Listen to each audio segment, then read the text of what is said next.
Alors, le passage de la Bible que j'ai choisi de vous partager tient en 7 mots. Il se trouve dans l'évangile de Luc, au chapitre 22, au verset 61. Le Seigneur s'étant retourné, regarda Pierre. Je vous propose de lire ce passage pour saisir le contexte où Pierre renie son maître.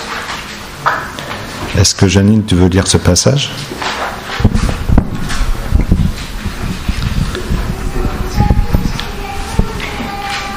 Alors, ils se saisirent de lui en parlant de Jésus et le conduisirent dans le palais du grand prêtre. Pierre suivait à distance. Au milieu de la cour, on avait allumé un feu et les gens étaient assis autour. Pierre s'assit au milieu du groupe. Une servante, en le voyant là, près du feu, l'observa à la clarté de la flamme et dit : « En voilà un qui était aussi avec lui. » Mais Pierre le nia en disant : « Mais non, je ne connais pas cet homme. » Peu après, quelqu'un d'autre, en apercevant Pierre, l'interpella : « Toi aussi tu fais partie de ces gens. » « Mais non, déclara Pierre, je n'en suis pas. » Environ 1 heure plus tard, un autre encore soutint avec insistance : « C'est sûr, cet homme était là, aussi avec lui. D'ailleurs, c'est un Galiléen. » « Mais non, je ne sais pas ce que tu veux dire, » s'écria Pierre. Au même instant, alors qu'il était encore en train de parler, le coq se mit à chanter. Le Seigneur se retourna et posa son regard sur Pierre. Alors Pierre se souvint de ce que le Seigneur lui avait dit : « Avant que le coq ne chante aujourd'hui, tu m'auras renié 3 fois. » Il se glissa dehors et se mit à pleurer amèrement. Voilà, merci Janine. Alors, il y a quelques semaines, lorsque j'ai commencé cette lecture de Luc au chapitre 22, parce que ça faisait partie de ma lecture quotidienne, je me suis dit en moi-même, qu'est-ce que je peux y trouver que je ne sache déjà ? Je connais cette histoire. Et en plus, elle nous est répétée à travers les 4 évangiles de Matthieu, de Marc, de Jean et de Luc aussi. En fait, les 4 évangiles sont 4 regards sur Jésus. 4 regards, mais sous 4 angles différents, parce que ces 4 évangiles sont racontés par 4 personnes différentes. Matthieu, qui avec son origine juive fait du Nouveau Testament le couronnement, l'aboutissement de l'Ancien. Marc est d'origine romaine et il nous précise notamment que la première personne qui reconnaît que Jésus est le Fils de Dieu est ce centurion romain qui fit mourir Jésus en croix. Jean, proche de Jésus, fait partie du groupe des 3, le cercle rapproché des 12, Pierre, Jacques et Jean. On le présente comme l'apôtre de l'amour tellement ce thème lui est cher. Luc, à la différence de Matthieu, Marc et Jean, n'est pas un disciple de la première heure. Par contre, il est un compagnon de Paul et il est même son médecin particulier. Et en bon praticien, Luc, pour rédiger son évangile, a rassemblé des témoignages et des preuves de ce qu'il avance. Et Luc a même dû rencontrer Marie au regard des précisions qu'il donne sur l'enfance de Jésus. Alors, lorsque je suis tombé sur ce passage au verset 61, ça m'a étonné car je ne l'avais pas encore remarqué. J'ai vérifié dans les autres évangiles de Matthieu, Marc et Jean et on peut voir que seul Luc, avec son souci de la précision, donne ce détail de Jésus qui regarde Pierre. La version du Semeur nous dit « Le Seigneur se retourna et posa son regard sur Pierre ». Pour moi, la façon de Jésus de poser son regard sur Pierre, c'est pas un regard de colère ni d'indignation. Pour moi, c'est un regard qui sonde le cœur de Pierre, qui le considère, qui le met à nu. Jésus savait ce qui allait arriver. Et d'ailleurs, ça peut nous faire penser au psaume 139 de David, on en a beaucoup parlé ce matin, qui commence par « Éternel, tu me sondes et tu me connais ». Plus loin, il prie « Pénètre mon cœur, examine-moi et pénètre les pensées qui me bouleversent. considère si je suis le chemin du mal. Si Pierre peut tenter et parvenir à faire croire à 3 reprises à la servante, puis successivement aux 2 autres personnes ce qu'il veut bien leur faire croire, à Jésus, au Fils de Dieu, ou à Dieu lui-même, on ne peut rien cacher. Et Pierre pleure amèrement sur son action parce qu'il sait qu'il ne peut rien faire pour se justifier. Le regard de Jésus pourrait exprimer ce que nous dit la parole de Dieu dans le livre de Job notamment, pour nous sonder nous-mêmes, nous défier nous-mêmes lorsque nous voulons nous justifier. Dans Job, au chapitre 40, au verset 8, on peut lire « Veux-tu vraiment prétendre que je ne suis pas juste ? Veux-tu me condamner pour garantir ton innocence ? As-tu un bras tel que celui de Dieu ? Ta voix peut-elle égaler mon tonnerre ? Va te parer d'honneur et de grandeur et revêt-toi donc de splendeur et de gloire. Répands les flots de ton indignation et d'un regard courbe tous les hautains. Que ton regard les fasse piller tous et les méchants, écrase-les sur place. » Parfois, lors de nos études de la Bible, on peut pratiquer la personnalisation des écrits en utilisant le « je ». Eh bien, si je me mets à la place de Pierre et que je pense que Jésus me regarde, moi-même, faites l'expérience, c'est juste bouleversant, car je prends conscience combien la Bible est une parole vivante, parce que je sais que je ne peux rien lui cacher. Jésus est le seul qui me voit tel que je suis, et dont le regard seul suffit à me faire plier, comme c'est évoqué dans le chapitre 40 de Job. Et Job dit d'ailleurs dans sa sagesse et sa fidélité, au verset 5, « J'ai parlé une fois, je ne répondrai plus, et j'ai même insisté une 2e fois, je n'ajouterai rien. » Alors, Pierre est allé plus loin et il a menti 3 fois.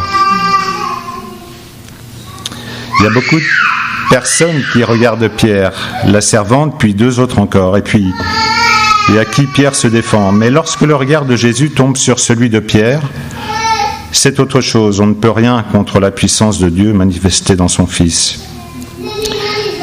Et d'ailleurs, Hébreux, au chapitre 4, au verset 13, nous dit « Nulle créature n'échappe au regard de Dieu, tout est à nu et à découvert aux yeux de celui à qui nous devons rendre compte. »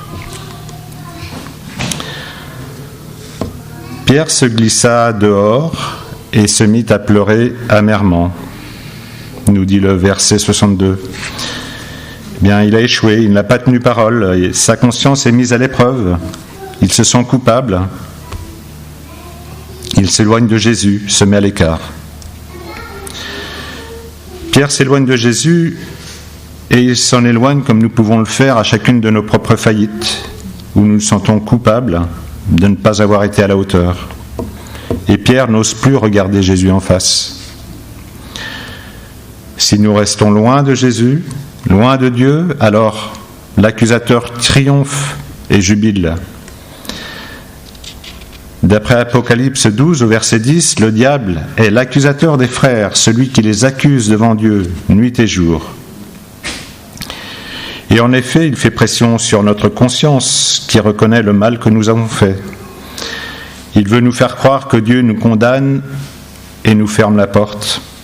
Et son but est tout simplement de déformer l'image de Dieu au point de nous faire oublier la valeur de son pardon, la valeur du sang de Christ.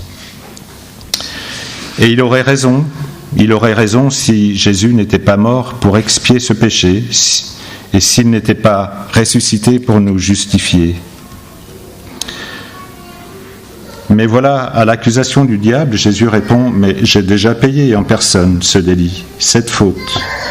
Et l'œuvre du Christ sur la croix, elle est accomplie et conçue pour nous sauver d'un enfer futur. Mais l'œuvre du Christ sur la croix, c'est aussi pour nous sauver aujourd'hui, à l'instant de l'accusateur, pour que nous puissions continuer notre route quotidienne avec Jésus. Pour que nous puissions continuer notre route quotidienne avec Jésus, de façon aussi à ce que chaque jour, nous puissions continuer à puiser notre force dans le Seigneur et dans sa grande puissance. Comme c'est précisé d'ailleurs dans Éphésiens au chapitre 6, et de revêtir à nouveau l'armure de Dieu et de sa protection. Et c'est aussi ce que veut dire le regard de Jésus qui se pose sur Pierre, car c'est un regard d'amour qui sonde le cœur et l'invite à se repentir et à revenir vers lui. Et Hébreux nous dit au chapitre 4 et au verset 16, « Approchons-nous donc du trône de Dieu de grâce avec une pleine assurance. Là, Dieu nous accordera sa bonté et nous donnera sa grâce pour que nous soyons secourus au bon moment. » Dans la version Louis II, on a également secouru dans nos besoins.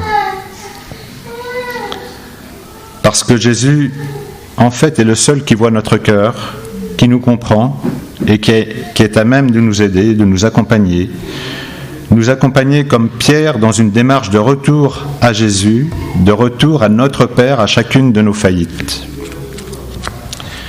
Et j'en reviens toujours à cette parole avec le fils prodigue, ce fils repentant qui revient à son père, un père qui l'attend et qui accourt vers lui à bras ouverts.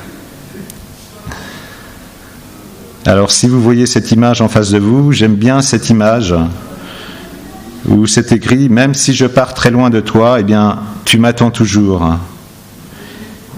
Et quand je reviens vers toi, tu m'accueilles avec une grande joie. »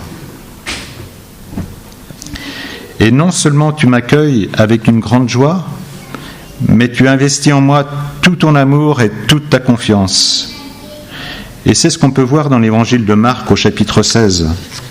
Après la mort de Jésus sur la croix, dans Marc 16, du verset 5 à 7, on peut lire « Elles pénétrèrent dans le caveau, en parlant de Marie de Magdala et l'autre Marie, et virent du côté droit un jeune homme vêtu d'une robe blanche. Elles furent saisies de frayeur, mais le jeune homme leur dit « N'ayez pas peur, vous cherchez Jésus de Nazareth, celui qui a été crucifié.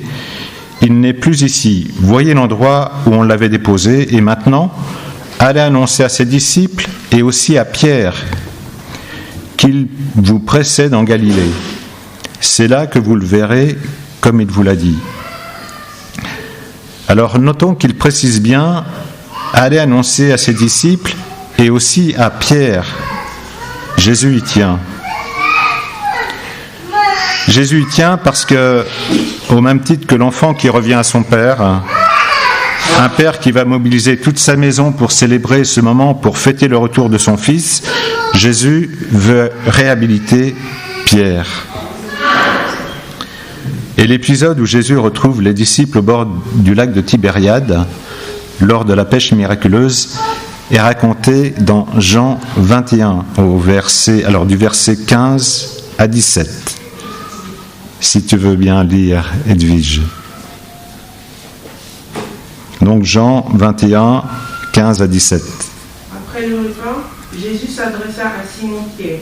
« Simon, fils de Jean, m'aimes-tu plus fort? M'aimes-tu plus que le font ceux-ci? Oui, Seigneur, répondit-il. Tu connais mon amour pour toi.